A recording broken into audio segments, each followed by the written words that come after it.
ಬಸವಲಿಂಗಯ್ಯನವರೇ, ಯಾವ್ಯಾವುದೋ ಫೋಟೋಗಳನ್ನೆಲ್ಲ ತೋರ್ಸಕ್ಕೆ ಹೋಗಬೇಡಿ. ಹುಡುಗ ಸುಂದರವಾಗಿರಬೇಕು, ಚೆನ್ನಾಗಿ ಓದ್ಕೊಂಡಿರಬೇಕು, ಸಂಸ್ಕಾರವಂತನಾಗಿರಬೇಕು, ವ್ಯವಸಾಯ ಗೊತ್ತಿರಬೇಕು. ಅವೆಲ್ಲಕ್ಕಿಂತ ಹೆಚ್ಚಾಗಿ ನನ್ನ ಮಗಳನ್ನು ಕಣ್ಣಿಗೆ ಕಣ್ಣಾಗಿ ನೋಡ್ಕೋಬೇಕು.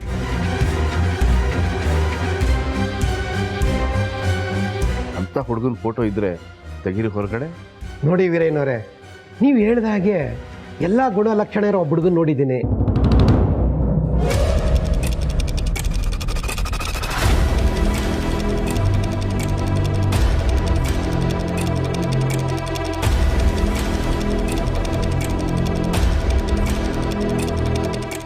ನೋಡಿ ಇವನು ಇದೇ ಫೋಟೋ. ಮಗಳೇ ಬಾ, ಮಗಳೇ ಬಾಮ್ಮ. ನೋಡಿ ಹೇಗಿದ್ದಾನೆ.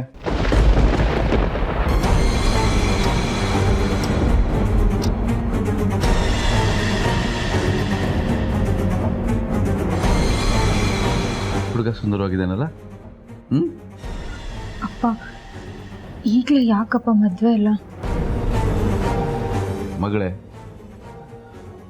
ಬಳ್ಳಿ ಹುಟ್ಟೋದು ಭೂಗರ್ಭದಿಂದ. ಎಷ್ಟು ಸುಂದರವಾಗಿ ಕಾಣುತ್ತೆ ಗೊತ್ತಾ? ಅದು ದಿನಗಳು ಕಳೀತಿದ್ದ ಹಾಗೆ ಅದು ಹೇಗೆ ಬೇಕೋ ಹಾಗೆಲ್ಲ ಹಬ್ಕೊಂಡು ಹೋಗುತ್ತೆ. ಬೀದಿಯಲ್ಲಿ ಎಲ್ಲರೂ ಅದನ್ನು ತುಳಿದು ಹಾಳು ಮಾಡಿಬಿಡ್ತಾರಮ್ಮ.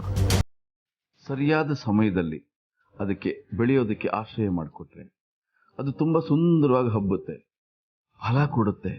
ಎಷ್ಟು ಚಂದ ನೋಡೋಕ್ಕೆ.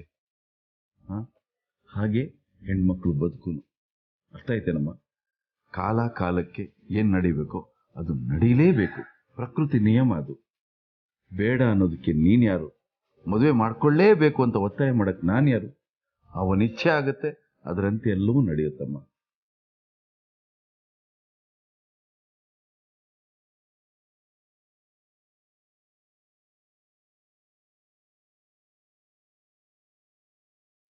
ಬಸವಲಿಂಗಯ್ಯನವರೇ, ಈ ಹುಡುಗನ ಮನೆತನದ ಬಗ್ಗೆ ಊರಲ್ಲಿ 4 ಜನರ ಹತ್ರ ವಿಚಾರಿಸಿದ್ರೇನು? ಅಯ್ಯೋ, ಖಂಡಿತ ತಿಳ್ಕೊಂಡಿದ್ದೀನಿ ವೀರಯ್ಯನವರೇ. ಹುಡುಗ ಅಪ್ಪಟ ಚಿನ್ನ. ಯಾವುದೇ ರೀತಿ ದುರಭ್ಯಾಸಗಳಿಲ್ಲ. ತನ್ನ ಅಪ್ಪ ಅಮ್ಮನ್ನ ದೇವ್ರ ಥರ ನೋಡ್ಕೊಂಡಿದ್ದಾನೆ. ಅಷ್ಟೇ ಯಾಕೆ, ಅವರ ಅಪ್ಪ ಅಮ್ಮ ಬಡವರು ಅಂದರೆ ತಮ್ಮ ಕೈಲಾದಷ್ಟು ಸಹಾಯ ಮಾಡ್ತಾರೆ. ಎಲ್ಲರೂ ಕೂಡ ನಮ್ಮವರಂತಾನೆ ಪ್ರೀತಿ ಮಾಡ್ತಾರೆ. ಆದರೆ ಅವರು ತುಂಬ ಹಣವಂತರೇನಲ್ಲ, ಒಬ್ಬ ಸಾಮಾನ್ಯ ಕುಟುಂಬದವ್ರು ಅಷ್ಟೇ ವೀರಯ್ಯನವರೇ. ಖಂಡಿತವಾಗ್ಲೂ ನನಗೆ ಹಣವಂತರು ಬೇಕಾಗಿಲ್ಲ. ನಮ್ಮ ಮನೆ ಒಳಗೂ ನಾನು ಅವ್ರನ್ನ ಬಿಟ್ಕೊಳ್ಳಲ್ಲ.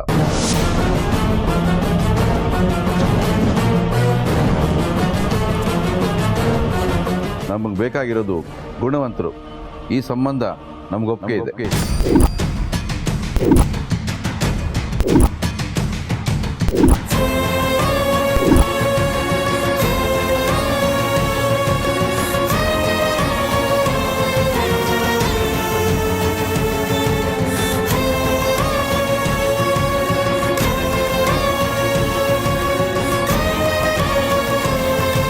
ಹಾಗಾದ್ರೆ ಹುಡುಗನ ಯಾವಾಗ ಕರ್ಸ್ಲಿ ವೀರಯ್ಯನವರೇ? ಶುಭಶ್ಯ ಶೀಘ್ರಂ.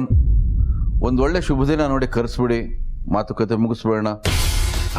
ಆಗ್ಬೋದು. ನಾನಿನ್ನ ಹೊರಡ್ಲಾ? ಒಳ್ಳೇದು, ಹೊರಡು ಬನ್ನಿ.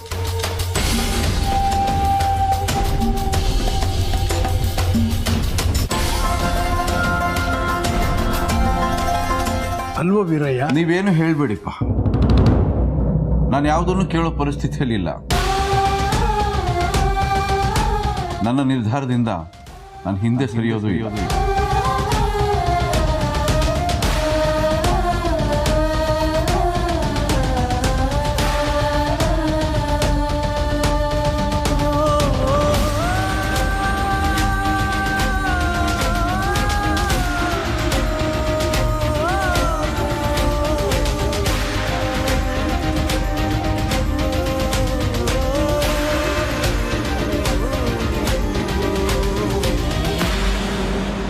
ಅಯ್ಯೋ, ಆ ಮನೇಲಿ ಏನು ನಡೀತಿದೆ ಅಂತ ಅಕ್ಕನಿಗೆ ಗೊತ್ತಿಲ್ಲ. ಎಲ್ಲ ವಿಷಯನೂ ಬೇಗ ಹೇಳ್ಬಿಡ್ಬೇಕು.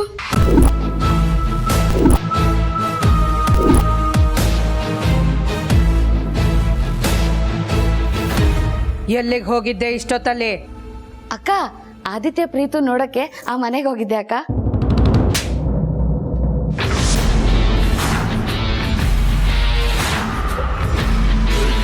ಯಾಕಕ್ಕ ಹೊಡಿತೀರಾ?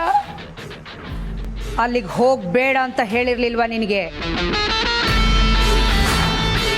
ಆದ್ರೂ ನನ್ನ ಮಾತನ್ನ ಮೀರಿ ಯಾಕೆ ಹೋದೆ? ಅಕ್ಕ, ಅಲ್ಲಿ ಏನ್ ನಡೀತು ಅಂತ ನಿಮಗೆ ಗೊತ್ತಾದ್ರೆ ನೀವು ಖಂಡಿತ ಶಾಕ್ ಆಗ್ತೀರಕ್ಕ.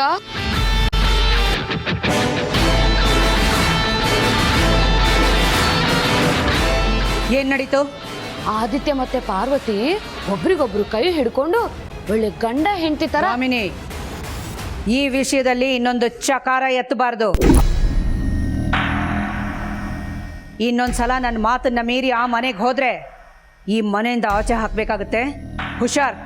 ಅಯ್ಯೋ ಅಕ್ಕ, ಈ ಮನೆಯಿಂದ ಆಚೆ ಆಗ್ತೀನಿ ಅಂತ ಮಾತ್ರ ಹೇಳ್ಬೇಡಿ.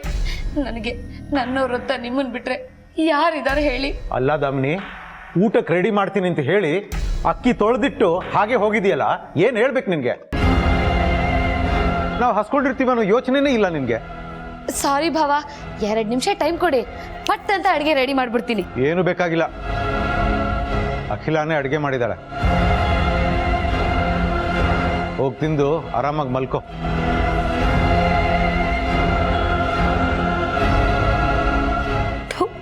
ಲೇ ದಾಮಿನಿ, ಇದು ಬೇಕಿತ್ತ ನಿನಗೆ? ನೀಟಾಗಿ ಅಡುಗೆನ ಮಾಡಿಟ್ಟು ಹೋಗಿದ್ದಿದ್ರೆ ಅವರಿಬ್ರು ನಿನ್ನ ಪ್ರಶ್ನೆನೇ ಮಾಡ್ತಿರ್ಲಿಲ್ಲ ಅನ್ಸುತ್ತೆ. ಆದ್ರೂ ಪಾರು ಆದಿತ್ಯನ ಬಗ್ಗೆ ಹೇಳಿದ್ರು ಅಕ್ಕ ಏನು ರಿಯಾಕ್ಟೇ ಮಾಡ್ಲಿಲ್ವಲ್ಲ? ಅಂದ್ರೆ ಅಕ್ಕನ್ಗೆಲ್ಲ ವಿಷಯ ಗೊತ್ತಿದ್ಯಾ? ಗೊತ್ತಿದ್ರು ಏನೂ ಗೊತ್ತಿಲ್ದಿರೋ ಹಾಗಿದಾರ? ಅಯ್ಯಯ್ಯೋ, ಟೋಟಲಿ ಕನ್ಫ್ಯೂಸಿಂಗು. ಏನು ಗೊತ್ತೇ ಆಗ್ತಿಲ್ವಲ್ಲಪ್ಪ. ಹಾ, ಹೊಟ್ಟೆ ತುಂಬ ಊಟ ಮಾಡ್ತೀನಿ, ಆಮೇಲೆ ಇದ್ರ ಬಗ್ಗೆ ಡೀಪಾಗಿ ಯೋಚನೆ ಮಾಡ್ತೀನಿ. ಹೊಟ್ಟೆ ಬೇರೆ ಹಶ್ವಾಗ್ತಿದೆ. ಅಯ್ಯೋ ದೇವ್ರೆ.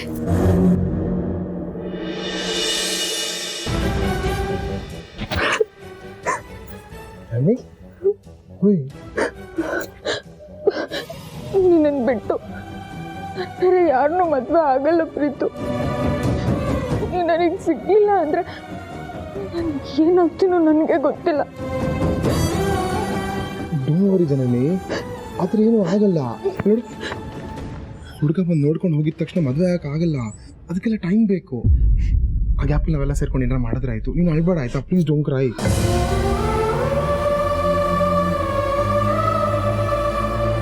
ಅಳ್ಬೇಡ್ರು.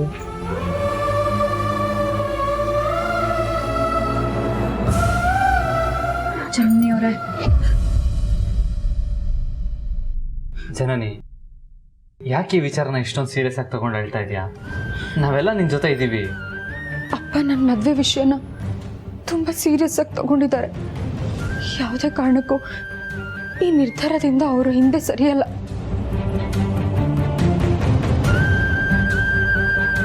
ಜೊತೆಗೆ ನಾನು ಬೇರೆ ಈ ಮದುವೆ ಆಗೋದಕ್ಕೆ ಹ್ಞೂ ಅಂತ ಹೇಳ್ಬಿಟ್ಟಿದ್ದೀನಿ. ಜನನಿ, ನೀನು ಹೂ ಅಂದ ತಕ್ಷಣ ನಿನ್ನ ಮದುವೆ ಬೇರೆಯವ್ರ ಜೊತೆ ಆಗ್ಬಿಡುತ್ತಾ? ಅಥವಾ ನಿಮ್ಮಪ್ಪ ನಿನ್ನ ಮದುವೆ ಮಾಡಬೇಕು ಅಂತ ನಿರ್ಧಾರ ಮಾಡಿದ ತಕ್ಷಣ ನಿನ್ನ ಮದುವೆ ಆಗುತ್ತಾ? ಇಲ್ಲ.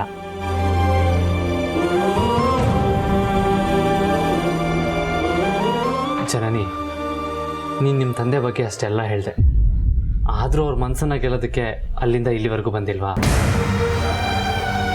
ಇಷ್ಟೆಲ್ಲ ಮಾಡಿದವ್ರಿಗೆ ನಿನ್ನೆ ನೋಡೋಕೆ ಬರೋ ಹುಡುಗನ ದಾರಿ ತಪ್ಸಕ್ಕೆ ಗೊತ್ತಿರಲ್ವಾ ಹೇಳು? ಜನನಿಯವರೇ, ಈಗ ನೀವು ಎದುರಿಸ್ತಿರೋದು ಆರಂಭ ಅಷ್ಟೆ. ಮುಂದೆ ಇಂಥ ತುಂಬ ಸವಾಲುಗಳು, ಅಡೆತಡೆಗಳು ಎದುರಾಗುತ್ತೆ. ಇಷ್ಟು ಚಿಕ್ಕ ವಿಷಯಕ್ಕೆ ಹೆದರ್ಕೊಂಡ್ರೆ ಮುಂದೆ ಬರೋ ಸವಾಲುಗಳನ್ನ ಹೇಗೆ ಸ್ವೀಕರಿಸ್ತೀರಾ? ನೋಡಿ, ಅಪ್ಪನ ಮಾತನ್ನ ಯಾವ ಮಗಳು ಮೀರೋದಕ್ಕಾಗಲ್ಲ. ಅದಕ್ಕೆ ಅವ್ರ ಮದುವೆ ಬಗ್ಗೆ ಕೇಳಿದಾಗ ನೀವು ಹ್ಞೂ ಅಂದಿದ್ದೀರಾ ಅಷ್ಟೆ. ತಲೆ ಕೆಡಿಸ್ಕೋಬೇಡಿ. ಈಗ ಹೇಗಿದ್ರು ನಾಳೆ ಅಪ್ಪವ್ರ ಹುಡ್ದಬ್ಬ ಆಚರಿಸೋದಕ್ಕೆ ಅಲ್ಲಿ ಹೋಗ್ತಾ ಇದೀವಲ್ವಾ, ಆಗ ಅಮ್ಮನ ಹತ್ರ ಈ ವಿಷಯನ ಮಾತಾಡೋಣ ಅಲ್ವಾ ಯಜಮಾನ್ರೆ? ಹೌದು ಪಾರ್ವತಿ, ನಮಗೆಲ್ಲ ಸಪೋರ್ಟ್ ಆಗಿರೋ ಅಮ್ಮನ ಹತ್ರ ಈ ವಿಷಯ ಹೇಳಿದ್ರೆ ಏನೋ ಒಂದು ದಾರಿ ತೋರಿಸ್ತಾರೆ. ಜನನಿ, ನೀನೇನು ತಲೆ ಕೆಡಿಸ್ಕೊಂಬೇಡ, ಆರಾಮಾಗಿ ಮಲ್ಗೋ. Okay Preethu? Parvati,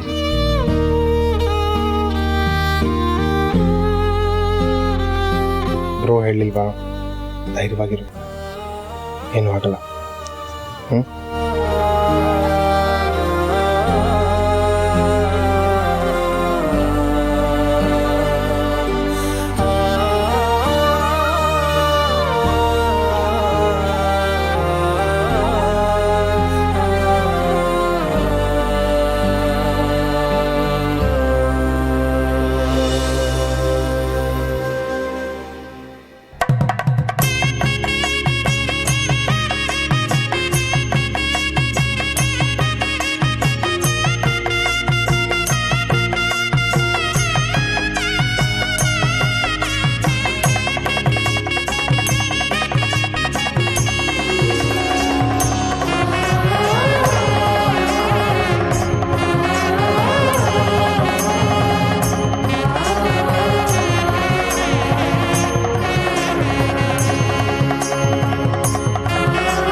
happy returns of the day Raghu.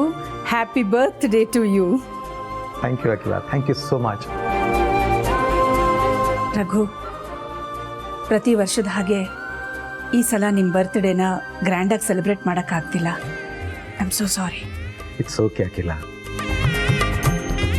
ನೀನು ನನ್ನ ಜೊತೆಲಿರೋದೇ ಇಟ್ಸ್ ಅ ಬಿಗ್ ಸೆಲೆಬ್ರೇಷನ್.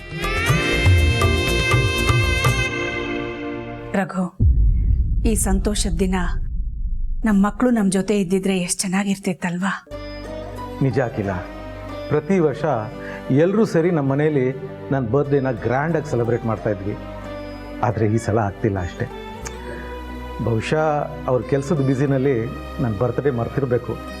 ಇಲ್ಲಿದ್ರೆ ಅಟ್ಲೀಸ್ಟ್ ಒಂದು ಫೋನ್ ಮಾಡಿ ಆದರೂ ವಿಶ್ ಮಾಡ್ತಿದ್ರು. Happy birthday to you,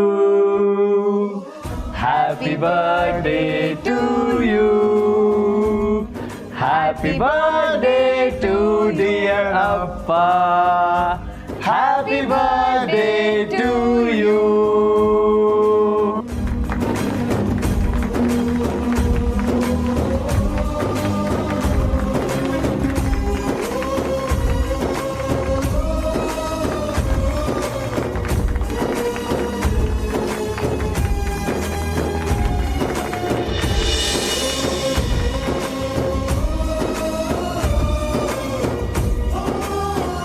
happy birthday ಅಪ್ಪ. Thank you so much.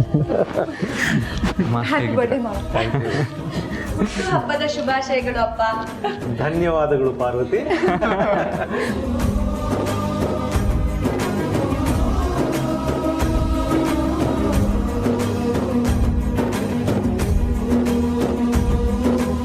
ಈ ಗುಲಾಬಿಯು ನಿನಗಾಗಿ, ಇದು ಚೆಲ್ಲುವ ಪರಿಮಳ ನಿನಗಾಗಿ, ಈ ಹೂವಿನಂದ. ಅಕ್ಕ, ಇದು ನೀವು ತಗೊಳ್ಳಿ. ಏನಿದು ದಾಮಿನಿ, ಬರ್ತ್ಡೇ ಇರೋದು ರಘುದು, ನನಗೆ ಕೊಡೋ ಥರ ನನ್ನ ಮುಂದೆ ಹೂವು ಹಿಡ್ಕೊಂಡು ನಿಂತಿದೀಯಾ? ಅಯ್ಯೋ ಅಕ್ಕ, ಇದು ನೀವು ಮೊದಲು ಇಟ್ಕೊಳ್ಳಿ, ಆಮೇಲೆ ನಾನೆಲ್ಲ ಹೇಳ್ತೀನಿ. ಈಗ ನೋಡಿ ಅಕ್ಕ, ಒಂದು ಬರ್ತಡೇ ಇದೆ. ಈ ಹೂವನ್ನ ನಿಮ್ಮ ಕೈಯಿಂದ ಕೊಡಿಸಿದ್ರೆ ಅದು ಸ್ಪೆಷಲ್ ಆಗುತ್ತೆ. ಇವ್ರು ನೋಡಿ, ಬರ್ತಡೇ ವಿಶ್ ಮಾಡಕ್ ಬಂದಿರೋರು ಖಾಲಿ ಕೈನ ಹೆಂಗೆ ಅಲ್ಲಾಡಿಸ್ಕೊಂಡು ಬಂದಿದ್ದಾರೆ ಅಂತ.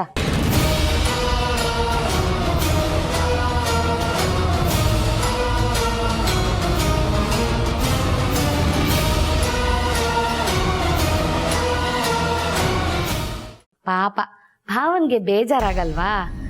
ಯಾರಿಗೆ ಆಗ್ಲಿ ಬರ್ತಡೇ ದಿನದ ಗಿಫ್ಟ್ ಕೊಟ್ರೇನೆ ಬರ್ತಡೇ ಬಗ್ಗೆ ಖುಷಿ ಆಗೋದು.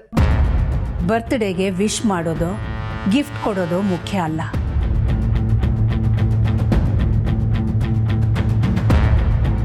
ಆ ದಿವಸ ನಮ್ಮ ಮನೆಯವರೆಲ್ಲ ನಮ್ಮ ಜೊತೆ ಖುಷಿಯಾಗಿ ಕಾಲ ಕಳೆದ್ರೆ ಅದೇ ದೊಡ್ಡ ಗಿಫ್ಟ್.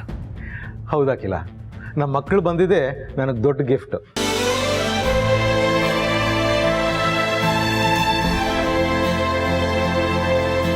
ಆಯ್ತು ಬಿಡಿ ಬಾವ, ಬರೀ ಅವರನ್ನೇ ಹೊಗಳ್ತಿದ್ದೀರಾ. ನಾನು ಗಿಫ್ಟ್ ಕೊಟ್ಟಿದ್ದೀನಿ, ನನ್ನನ್ನು ಮಾತ್ರ ಹೊಗಳ್ತಿಲ್ಲ. ಆಯಿತು ದಾಮಿನಿ, ನಿನ್ನನ್ನು ಹೊಗಳ್ತೀನಿ. ತುಂಬ ತುಂಬ thanks gift ತಂದಿದ್ದಕ್ಕೆ.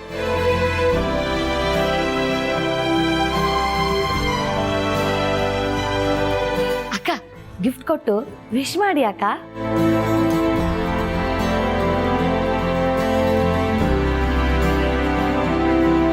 Happy birthday Raghu.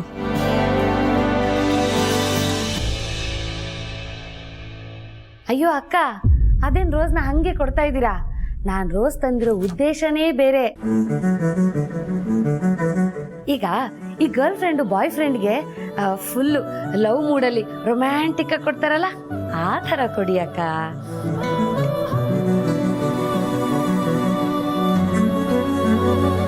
ಹೌದು ಚಿಕ್ಕಮ್ಮ, ಜೀವನದಲ್ಲಿ ಒಂದು ಒಳ್ಳೆ ಕೆಲಸ ಮಾಡ್ತಿದ್ದೀರಾ ಅಂದ್ರೆ ಅದು ಇದೆ.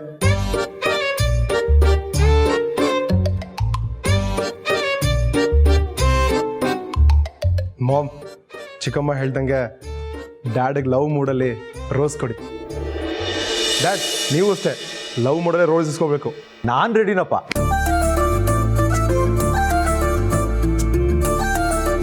ಏನಿದು ರಘು, ನೀವು ಮಕ್ಕಳ ಥರ? ಅಖಿಲ, ಮಕ್ಕಳ ಮುಂದೆ ನಾವು ಮಕ್ಕಳಾದ್ರೇ ಚಂದ. ಆ್ಯಕ್ಚುಲಿ ನಾನು ನಿನಗೆ ರೋಸ್ ಕೊಡಬೇಕು, ಆದರೆ ನನ್ನ ಬರ್ತ್ಡೇ ಆಗಿರೋದ್ರಿಂದ ನೀನು ಕೊಡ್ತಾ ಇದೆಯಾ. ಕೊಡು ಕೊಡು. ಇಲ್ಲಾಂದ್ರೆ ದಾಮಿನಿ ಬೇಜಾರು ಮಾಡ್ಕೋತಾಳೆ. ಹೌದೌದಕ್ಕ, ನನಗೆ ತುಂಬ ಬೇಜಾರಾಗುತ್ತೆ. ಕಷ್ಟಪಟ್ಟು ಬೇರೆಯವ್ರ ತೋಟದ ಬೇಲಿ ಹಾರಿ ಕತ್ಕೊಂಡು ಬಂದಿರೋ ಹೂವು ಅದು ಬಾಡೋಗಕ್ಕೆ ಮುಂಚೆ ಬಾವು ಕೊಟ್ಬಿಡಿ ಅಕ್ಕ. ಅಮ್ಮ, ಅಪ್ಪಂಗೆ ನೀವು ರೋಸ್ ಕೊಡೋದನ್ನ ನಾವೆಲ್ಲ ಕಣ್ಣಾರೆ ನೋಡ್ತೀವಿ. ಕೊಡಿಮ್ಮ. ಅಖಿಲ, ರೋಸ್ ಕೊಡಲ್ವಾ please please.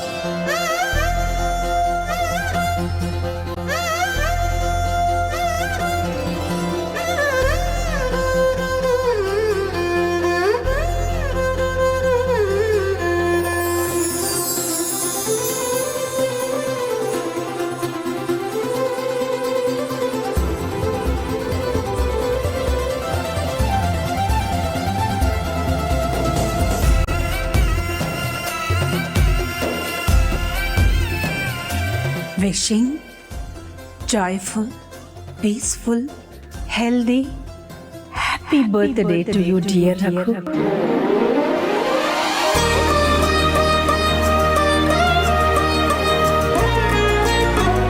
Love you. Stay blessed always.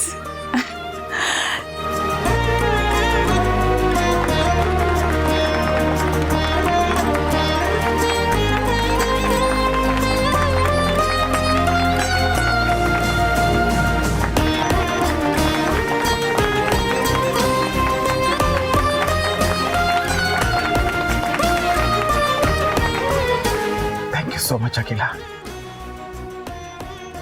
Thank you for your wonderful, warm wishes.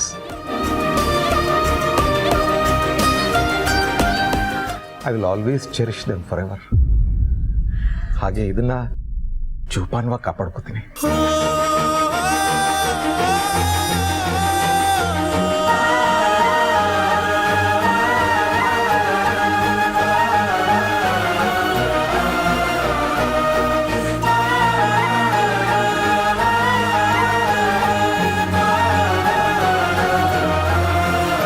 ಮಕ್ಕಳ, ತುಂಬ ತುಂಬ ಥ್ಯಾಂಕ್ಸ್ ಇಲ್ಲಿವರೆಗೂ ಬಂದು ನನ್ನನ್ನು ವಿಶ್ ಮಾಡಿದ್ದಕ್ಕೆ. ಅಪ್ಪ, ಕಮಾನ್, ಇವತ್ತು ನಿಮ್ಮ ಬರ್ಡೇ ದಿನ ನಿಮ್ಮ ಜೊತೆ ಇರೋ ಚಾನ್ಸ್ನ ಮಿಸ್ ಮಾಡ್ಕೊಳಕ್ಕಾಗತ್ತಾ? ಅದಕ್ಕೆ ಪಾರ್ವತಿನ ಜನನಿಯವ್ರ ತಂದೆ ಹತ್ರ ಕಳಿಸಿ ರಜಾ ಬೇಕು, ನಾವು ದೇವಸ್ಥಾನಕ್ಕೆ ಹೋಗ್ತಾ ಇದ್ದೀವಿ ಅಂತ ಹೇಳಿಸಿ ಇಲ್ಲಿಗೆ ಬಂದ್ಬಿಟ್ವಿ. ಓಹೋಹೋ, ಇದರಲ್ಲಿ ಪಾರ್ವತಿ ಪರಿಶ್ರಮನೂ ಇದೆ ಅನ್ನೋ.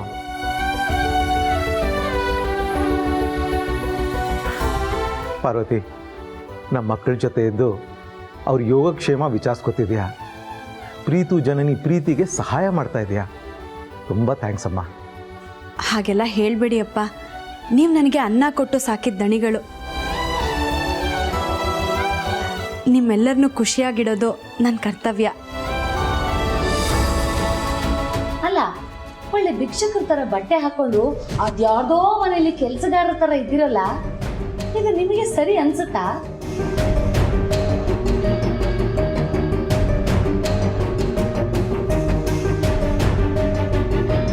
ನನಗ್ಯಾಕೋ ನಿಮ್ಮನ್ನು ನೋಡ್ತಾ ಇದ್ರೆ ಸಂಕಟ ಆಗುತ್ತಪ್ಪ.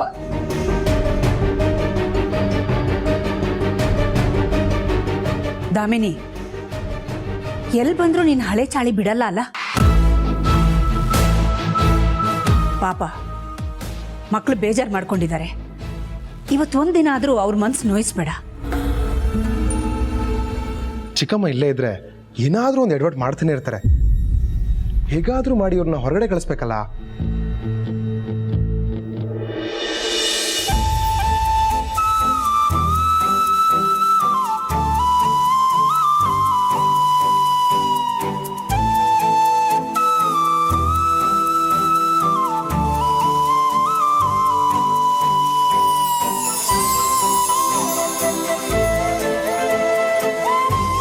ಜನನಿ,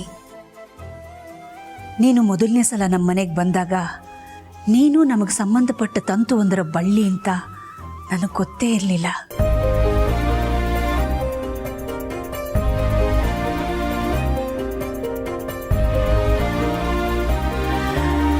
ನೀನು ನಮ್ಮನೆ ಸೊಸೆಯಾಗಿ ಬರೋದು ನಮಗೆ ತುಂಬ ಹೆಮ್ಮೆ ವಿಚಾರನಮ್ಮ. ನಿಮ್ಮಂಥ ಅತ್ತೆ ಮಾವನ್ನ ಪಡೆಯೋದು ನನ್ನ ಪುಣ್ಯ. ನಿಮ್ಮ ಆಶೀರ್ವಾದ ನಮ್ಮ ಮೇಲೆ ಹೀಗೆ ಇರಲಿ ಅತ್ತೆ.